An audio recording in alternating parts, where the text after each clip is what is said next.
Assalamualaikum warahmatullahi wabarakatuh.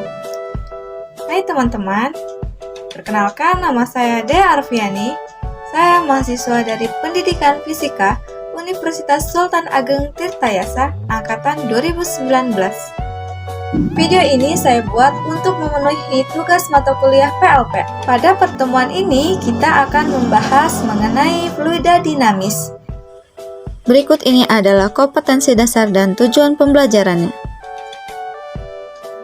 Pada pertemuan sebelumnya, kita sudah membahas mengenai fluida statis, di mana fluida statis itu adalah fluida yang dalam kondisi tidak bergerak atau diam, atau bisa juga bergerak, namun tidak ada perbedaan kecepatan di antara partikelnya.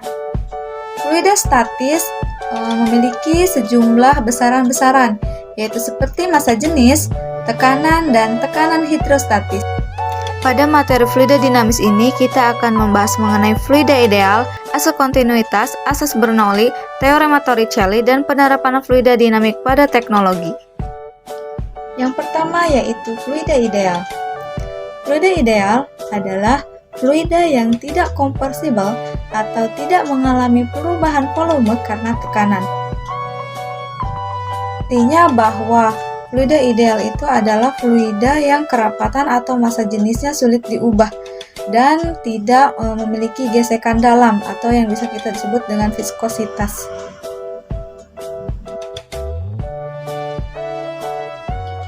Yang selanjutnya yaitu mengenai asas kontinuitas.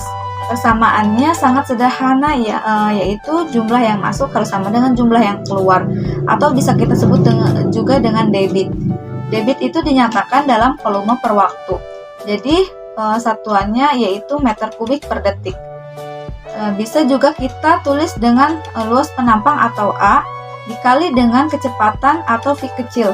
Jadi secara persamaan debit 1 yang masuk harus sama dengan debit 2 yang keluar. Jadi jumlah volume di titik yang masuk harus sama dengan jumlah volume di titik yang keluar, karena tidak adanya kebocoran yang mempengaruhi. Tetapi di sini ada beda penampang. Jika sudah ada beda penampang, otomatis di penampang yang lebih kecil, maka itu kecepatannya akan semakin besar. Maka kita tulis dengan persamaan A1V1 sama dengan A2V2. Berikutnya yaitu mengenai asas Bernoulli. Asas Bernoulli ini sangat terkenal prinsipnya di dalam fluida dinamis. Kalau tadi di asas kontinuitas ada beda penampang di tempat yang datar.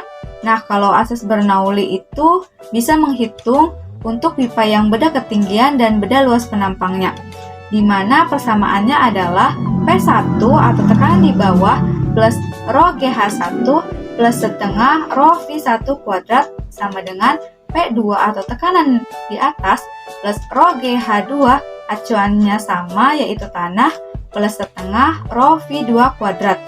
Jadi ini merupakan prinsip dasar Bernoulli yang dipakai dalam kehidupan sehari-hari, misalnya dalam pompa air yang menarik air dari dalam tanah menuju ke rumah atau ke atas rumah, itu perlu adanya tenaga. Maka pompa itu menghasilkan tekanan di bagian bawah untuk mendorong air naik ke atas. Kemudian ada teorema Torricelli. Dia mendefinisikan bahwa jika ada aliran air di suatu tangki atau wadah yang dilubangi, misalkan dilubangi di bagian sini, ada ketinggian air di permukaan dari permukaan ke lubang dengan ketinggian dari lubang ke dasar, itu menghasilkan kecepatan. Air dari lubang akan mengalir, mancur, dan akan jatuh sejauh X atau jarak mendatarnya. Ini diturunkan rumusnya V sama dengan akar 2GH1 dan untuk X atau jarak mendatarnya X sama dengan 2 akar H1 kali H2. Nah, prinsip dari Bernoulli ini dipakai untuk menghitung laju aliran fluida. alat pengukurannya yaitu venturimeter. Venturimeter ini terbagi menjadi dua, yaitu venturimeter terbuka dan tertutup. Ini adalah venturimeter terbuka. Dia terbuka ke udara luar. Terus ada aliran fluida di bawah sini naik ke atas sebagian. Kemudian ada perbedaan ketinggian di antara mereka, yaitu menandakan adanya tekanan dan jumlah kecepatannya. Jadi di sini beda tekanan antara P1 dan P2, P1 kurangi P2 sama dengan rho GH. Lalu P1 dikurangi P2 sama dengan setengah rho V2 kuadrat dikurangi V1 kuadrat. Itu dari prinsip Bernoulli, sedangkan untuk A1 V1 sama dengan A2 V2 itu dari persamaan kontinuitas. Jadi persamaan Bernoulli dan persamaan kontinuitas saling berhubungan. Yang selanjutnya yaitu venturimeter tertutup. Bedanya di atasnya tidak ada lubang, tapi dilubangi ke bagian bawah, dan di bagian bawah ini ada yang namanya raksa. Ini pakai raksa ya. Kalau venturimeter tertutup itu pakai raksa. Jadi raksa itu karena kan raksa itu massa jenisnya cukup besar dibandingkan dengan air dan zat cair lainnya, jadi dia kemungkinan besar tidak terbawa aliran begitu saja. Jadi dia hanya menghasilkan beda ketinggian setinggi H.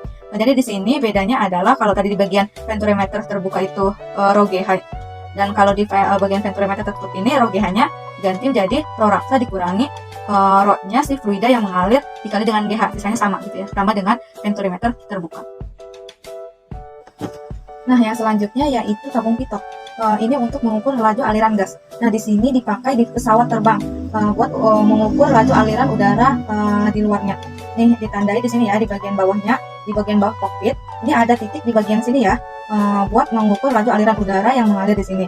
Dengan mengukur laju aliran udara tersebut, maka pilotnya akan dapat memperkirakan harus memberikan tekanan atau kecepatan berapa gitu ya dari mesinnya untuk melakukan take off atau mungkin berbelok atau bisa jadi landing gitu.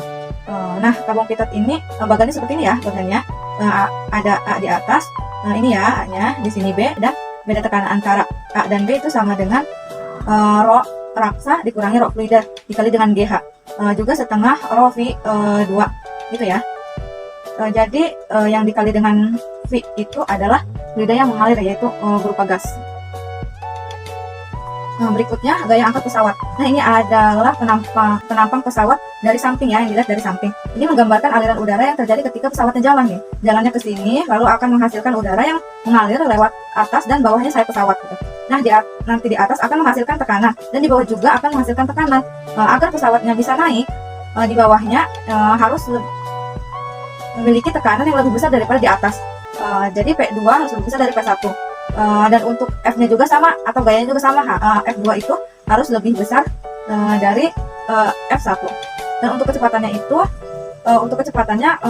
V2 itu harus lebih kecil dibandingkan dengan V1. Jadi rumusnya bisa seperti ini ya rumusnya.